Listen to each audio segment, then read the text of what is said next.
শিক্ষার্থীর সমস্যা হচ্ছে পড়ায় মন বসে না।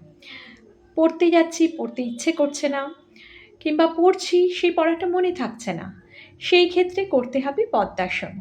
প্রথম সপ্তাহে পদ্মাসন প্রথম ৭ দিন ১ থেকে ১৫ গুণে করতে হবে। প্রথমে ডান পা দিয়ে ১ থেকে ১৫, তারপর বাঁ পা ফোল্ড করে ১ থেকে ১৫।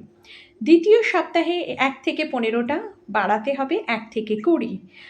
ডান পা দিয়ে ১ থেকে ২০, তারপরে বাঁ পা দিয়ে ১ থেকে ২০। তৃতীয় সপ্তাহে ১ থেকে ৩০। ১ থেকে ৩০ এবং ডান পা এবং তারপরে বাঁ পা দিয়ে ১ থেকে ৩০। এই রকম ৫ বার করতে হবে। এইটা যদি নিয়ম মেনে করা যায় তাহলে যে কোনো শিক্ষার্থীর পড়ায় মন বসবে। পড়াটা পড়লে বেশ বহুদিন পড়াটা মনে থাকবে। আর তার সাথে যদি কোনো স্ট্রেস, অ্যাংজাইটি এগুলো থাকে তাহলে কিন্তু সেগুলোও দূরে সরে যাবে। কারণ পদ্মাসন এমন একটা যোগব্যায়াম যার সাহায্যে স্ট্রেস, অ্যাংজাইটি এইগুলো টোটালি রিমুভ হয়ে যায়।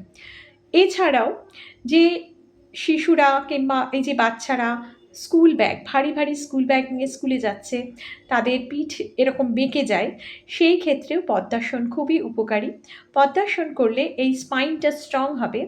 এই যে বেঁকে যাওয়া কিংবা কম বয়সে এই কুঁজো হয়ে যাওয়া ভারী ব্যাগের জন্য পিঠে ব্যথা করা, কাঁধে ব্যথা করা, এই ব্যথাগুলো কিন্তু কমে যাবে, একদমই হবে না। সেই জন্য আমি বলবো প্রত্যেকটি স্টুডেন্টের, প্রত্যেকটি ছাত্রছাত্রীর পদ্মাসন করা প্রয়োজন।